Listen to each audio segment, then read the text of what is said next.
Welcome back students. आज के हमें क्वेश्चन दे रखे हैं, मैं दे रखा है।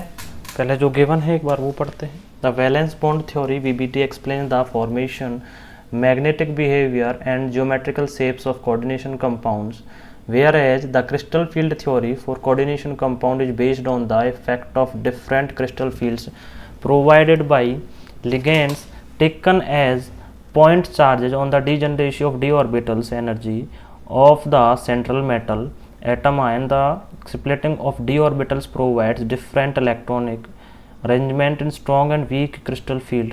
The crystal field theory attributes the color of coordination compounds to dd transition of the electron. Coordination compound find extensive applications in metallurgical process, analytical and medical chemistry. पहला question दे रखा है, what is crystal field splitting energy. यहाँ पर crystal field splitting energy क्या होती है, ठीक है। तो क्रिस्टल फील्ड स्प्लिटिंग एनर्जी क्या होती है हमारी, लिखते हैं। ए पार्ट दे रखा है, the energy used in splitting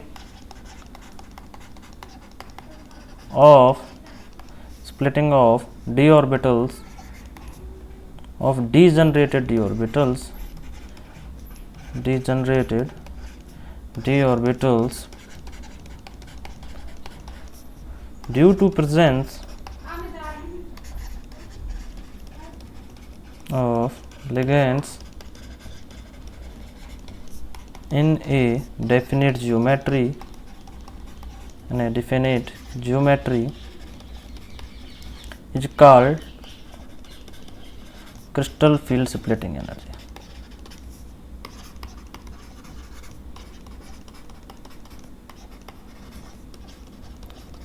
ठीक है, जो हमारी डीजनरेट डी ऑर्बिटल्स होती है उसको ब्रेकअप करना है, स्प्लिट करने के लिए जितनी आपको एनर्जी की रिक्वायरमेंट होती है उसे हम क्या बोलते हैं, क्रिस्टल फील्ड स्प्लिटिंग एनर्जी बोलते हैं। ठीक है, दूसरा क्वेश्चन दे रखा है, give reason for the violet colour of the TiH2O का whole for 3 positive on the basis of crystal field theory. आपको एक कोऑर्डिनेशन कंपाउंड दे रखा है, आपको बताना है, आपको रीजन देना है कि क्यों हमारा यहाँ पर ये वायलेट कलर शो करता है या कलर शो करता है। ठीक है, हम बात करते हैं। ठीक है, बी पार्ट हमें दे रखा है, कंपाउंड दे रखा है TiH2O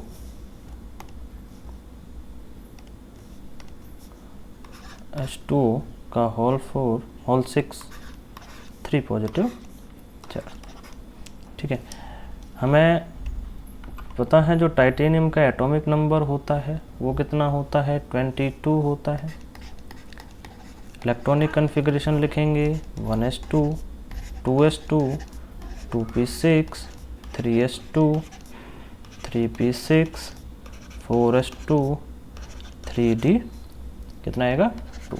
देखिए ये जो इलेक्ट्रॉनिक कन्फिग्रेशन होती है ये कन्फिग्रेशन होती है आर्गन गैस की, तो इसकी जगह हम आर्गन गैस लिख सकते हैं क्योंकि हम बता देंगे कि आर्गन गैस की इलेक्ट्रॉनिक कन्फिग्रेशन है। क्या आएगा 4s2 3d2, ये किसका है, Ti का है, इलेक्ट्रॉनिक कन्फिग्रेशन है। ठीक है, अगर हम यहाँ से इसका ऑक्सीडेशन स्टेट निकालें तो ऑक्सीडेशन स्टेट कैसे निकालेंगे, Ti को हम क्या मान लेंगे, x मान लेंगे। x प्लस H2O के ऊपर चार्ज कितना होता है 0 × 6 इक्वल टू आपको +3, यहाँ से x कितना, ये 0 हो जाएगा, कितना आ जाएगा +3।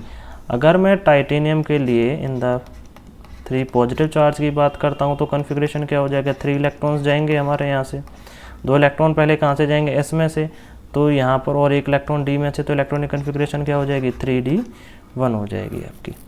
ठीक है, अच्छा आगे बात करते हैं। जब ये हमारी जो डीजनरेट ऑर्बिटल है, d ऑर्बिटल है,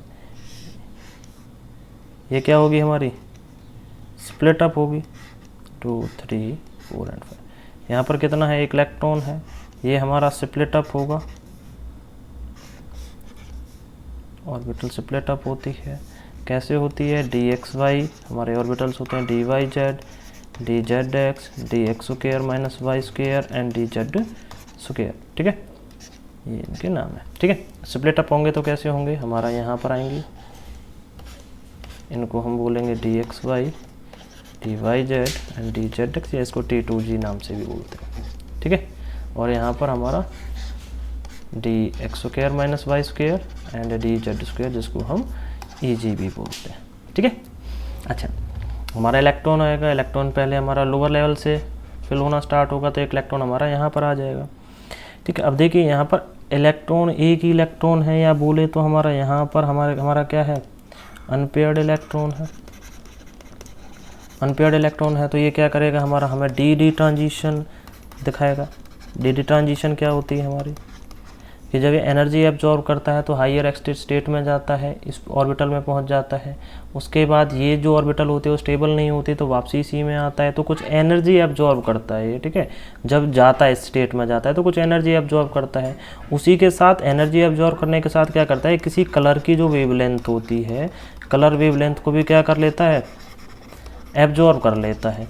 तो और हम जब उस एनर्जी को रिलीज करता है तो उसके साथ उस कलर को भी हमारा, उस जो कलर की वेवलेंथ को से एब्जॉर्ब किया था उसको भी हमारा छोड़ता है वो वहाँ पर, और वो हमारा विजिबल रीजन जो कि विबग्योर है उसमें लाई करती है।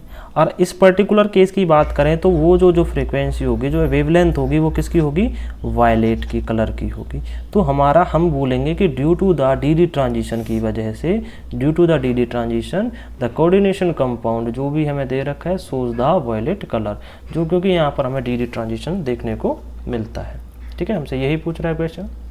अगला क्वेश्चन है CrNH3 is paramagnetic while NiCN4 2 negative is diamagnetic। अब देखते हैं दो कंपाउंड दे रखे हैं आपको। पहला कंपाउंड आपका है CrNH3 का होल 6 3 पॉजिटिव चार्ज, एंड दूसरा कंपाउंड जो है आपका वो है NiCN4 2 नेगेटिव चार्ज। ठीक है, Cr का जो एटॉमिक नंबर होता है वो होता है 24। इलेक्ट्रॉनिक कन्फिग्रेशन लिखते हैं तो लिखेंगे 1s2 2s2 2p6 3s2 3p6 4s1 and 3d5। जो ये आपकी इलेक्ट्रॉनिक कन्फिग्रेशन होगी, ये किसकी इलेक्ट्रॉनिक कन्फिग्रेशन होगी, आर्गन गैस की। किसकी होगी, आर्गन की।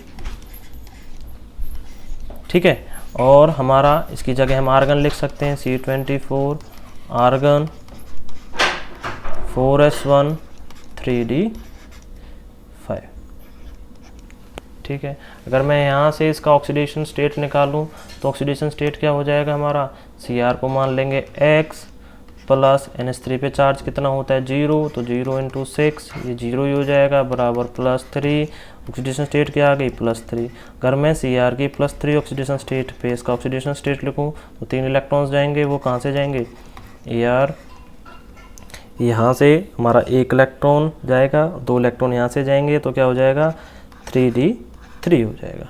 ठीक है, ऐसे अगर मैं Ni के केस में बात करता हूँ तो यहाँ पर इसका इलेक्ट्रॉनिक कन्फिग्रेशन लिखते हैं पहले 1s2 2s2 2p6 3s2 3p6 4s2। इसका एटॉमिक नंबर जो होता है वो होता है हमारा 28। ये जो आपको गिवन भी है, देखिए क्वेश्चन में ना आपको गिवन भी है एटॉमिक नंबर, और वैसे आपको याद भी होने चाहिए। देखो यहाँ पर दे रखे हैं Cr24 Ni28। ठीक है, बट आपको याद भी होने चाहिए, ये कई बार नहीं गिवन होते हैं, जैसे ऊपर वाले क्वेश्चन में नहीं दे रखा है तो आपको एटॉमिक नंबर याद कर लेना। ठीक है, तो ये क्या, इसकी जगह हम क्या लिख सकते हैं 4s2, अच्छा 3d8 हो जाएगा, यहाँ पर आएगा। तो इसकी जगह हम आर्गन गैस लिख देंगे। आर्गन गैस की electronic configuration Ni28, it is the argon 4s2 and 3d8। ठीक है, यहीं पर वही ऑक्सीडेशन स्टेट निकालते हैं इसका भी, तो x तरीका वही रहेगा, प्लस Cn पे चार्ज होता है -1 × 4। ठीक है, इक्वल टू -2। यहाँ से हो जाएगा x, ये -1 × 4 -4 इक्वल टू -2। जब इधर जाएगा तो क्या हो जाएगा +2। तो Ni पे जो हमारा इसके ऑक्सीडेशन स्टेट है Ni2 पॉजिटिव, इस पर अगर इलेक्ट्रॉनिक कन्फिग्रेशन लिखे तो क्या आ जाएगी, आर्गन 4s2 से इलेक्ट्रॉन 2 जाएंगे, यहाँ से नहीं जाएंगे, तो क्या हो जाएगा, क्योंकि 2 इलेक्ट्रॉन भगाने हैं वो पहले कहाँ से चले जाएंगे, s ऑर्बिटल से चले जाएंगे। ठीक है, तो इलेक्ट्रॉनिक कन्फिग्रेशन हो जाएगा 3d8। ठीक है, अच्छा अब हमें पता है जो NH3 है, जो NH3 है आपका, NH3 क्या है आपका, NH3 है आपका वीक लिगेंड होता है। तो ये क्या करता है, इसकी वजह से जब हमारा ऑर्बिटल फिल होता है तो कोई भी हमारी पेयरिंग हमें देखने को नहीं मिलती। तो पेयरिंग नहीं करेगा तो हमारा कैसे ऑर्बिटल भरेंगे, इलेक्ट्रॉन्स को भरोगे आप तो वो कैसे आएंगे, कितने इलेक्ट्रॉन भरने हैं हमें, 3 इलेक्ट्रॉन। तो 1 2 एंड 3 आगे जो आएंगे इसमें पार्टिसिपेट करेंगे 4s एंड 4p। ठीक है, यहाँ पर हमारे लिगेंड्स आएंगे विच इज़ द NH3 आएंगे। ठीक है, तो अगर हम इस पर इलेक्ट्रॉनिक कन्फिग्रेशन की बात करते हैं तो इलेक्ट्रॉनिक कन्फिग्रेशन क्या हो जाएगा, यहाँ पर होगा D2, यहाँ S1 है, P कितना है 3, तो इलेक्ट्रॉनिक कन्फिग्रेशन हो जाएगा D2sp3। अब वो हमसे क्वेश्चन पूछ रहा है कि कौन सा डाई मैग्नेटिक है, कौन सा पैरा मैग्नेटिक है और ऐसा क्यों है। देखिए डाई मैग्नेटिक क्या होते हैं हमारे, सबसे पहले हमें यही पता होना चाहिए कि डाई मैग्नेटिक और पैरा मैग्नेटिक होते क्या हैं। जो डाई मैग्नेटिक होते हैं आपका, डाई मैग्नेटिक होते हैं जिनके पास कोई अनपेयर्ड इलेक्ट्रॉन नहीं होता, हैव नो अनपेयर्ड इलेक्ट्रॉन, कोई अनपेयर्ड इलेक्ट्रॉन नहीं होगा तो वो कैसे होंगे, आपके डाई मैग्नेटिक इन नेचर होंगे। और दूसरा पैरा मैग्नेटिक कौन से होते हैं, जिनके पास हैव अनपेयर्ड इलेक्ट्रॉन, जिनके पास अनपेयर्ड इलेक्ट्रॉन होते हैं उन्हें हम क्या बोलते हैं, पैरा मैग्नेटिक सब्सटेंस बोलते हैं। तो यहाँ पर तो हमारे 3 अनपेयर्ड इलेक्ट्रॉन है, ये भी अनपेयर्ड है, यहाँ भी यहाँ पेयर नहीं है, यहाँ भी पेयर नहीं है। तो ये कैसा नेचर होगा इसका, हम यहाँ पर लिखेंगे ये कैसा नेचर होगा, इट इज देखो अनपेयर्ड इलेक्ट्रॉन है, अनपेयर्ड इलेक्ट्रॉन होगा तो कैसा होगा, para magnetic. It is para magnetic in nature because it have 3 unpaired of electrons, 3 unpaired of electron। कितने इलेक्ट्रॉन है हमारे, 3 unpaired of electron है।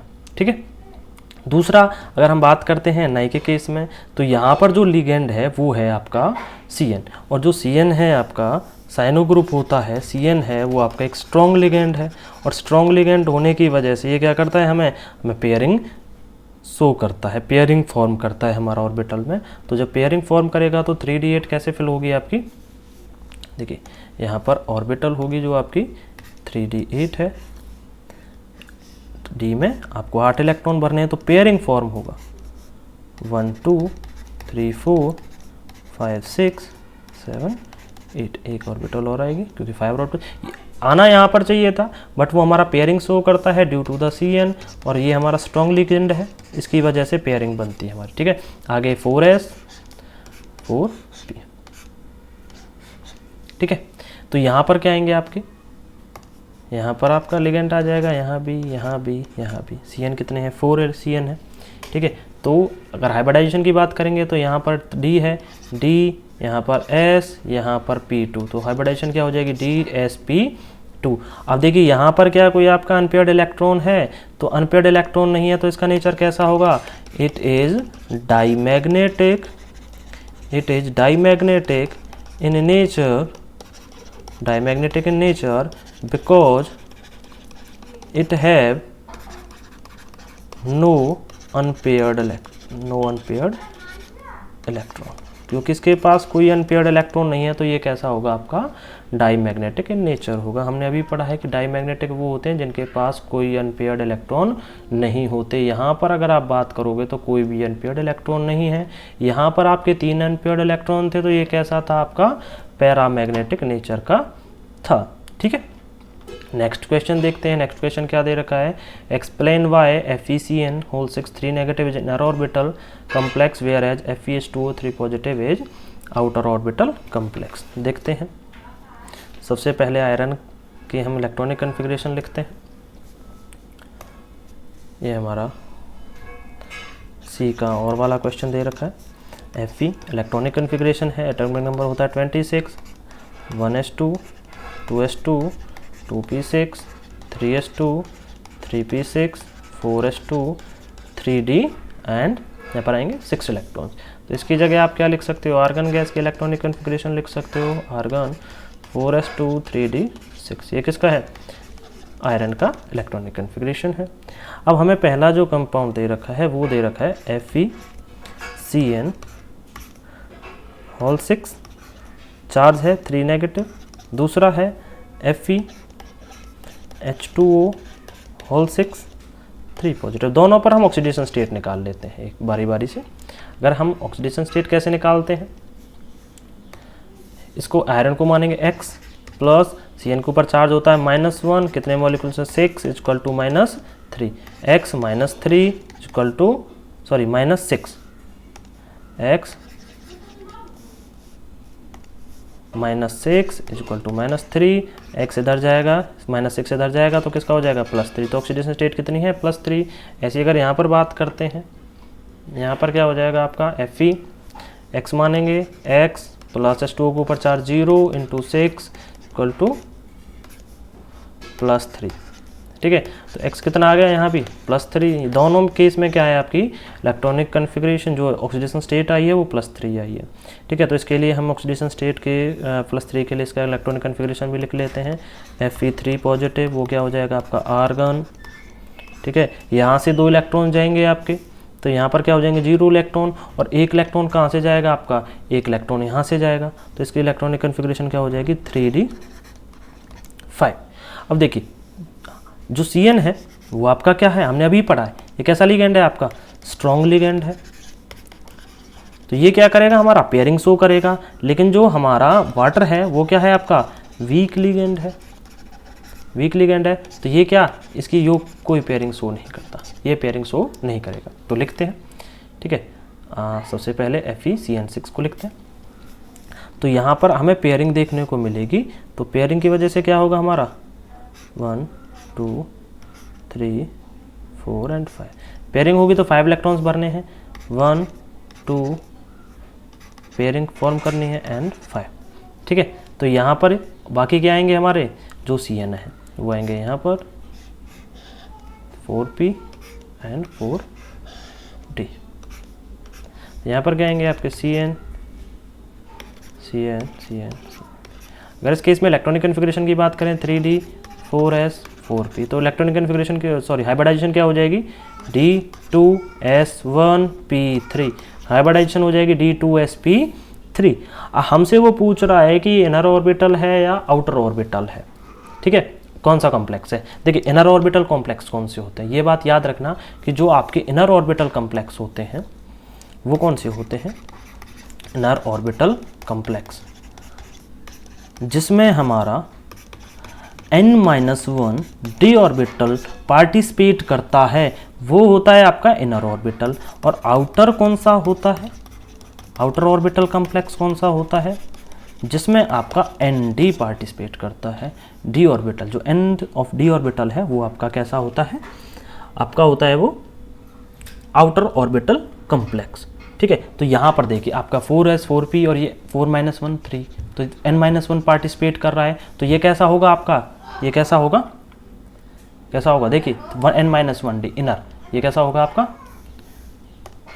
ये होगा आपका it is inner orbital complex, inner orbital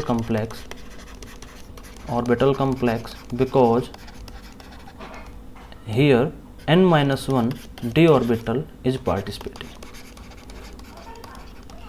तो यहाँ पर कौन सा है, n-1 d ऑर्बिटल पार्टिसिपेट कर रहा है, तो ये कैसा हो जाएगा इनर। अगर दूसरे की बात करते हैं, दूसरा कौन सा है हमारा FeH2O। ठीक है, यहाँ पर बात करते हैं, सेम पेयरिंग फॉर्म नहीं होगी, लेकिन यहाँ पर H2O आपका क्या है, एक वीक लिगेंड है, 4 एंड 5 इलेक्ट्रॉन्स फिर करने हैं, 1 2 3 4 एंड 5, कोई इलेक्ट्रॉन पेयरिंग नहीं होगी यहाँ पर। तो आगे हमारा पार्टिसिपेट करेंगे 4s 4p एंड 4d। ठीक है, यहाँ पर हमारा सभी में हमारा क्या आएगा, वाटर आएगा, वाटर आएगा। ठीक है, 1 2 3 4 5 एंड 6। तो ठीक है, हमारा यहाँ पर क्या हो जाएगी hybridisation, 4s 4p 4d participate कर रहे हैं, तो s 1 है, p3 है, d2 है, हाइब्रिडाइजेशन हो जाएगी sp2। लेकिन यहाँ पर जो d ऑर्बिटल है वो कौन सा पार्टिसिपेट कर रहा है, nd ऑर्बिटल पार्टिसिपेट कर रहा है। तो ये कैसा कम्प्लेक्स होगा, आउटर ऑर्बिटल कम्प्लेक्स होगा। कैसा कम्प्लेक्स होगा, आउटर ऑर्बिटल कम्प्लेक्स होगा। ठीक है।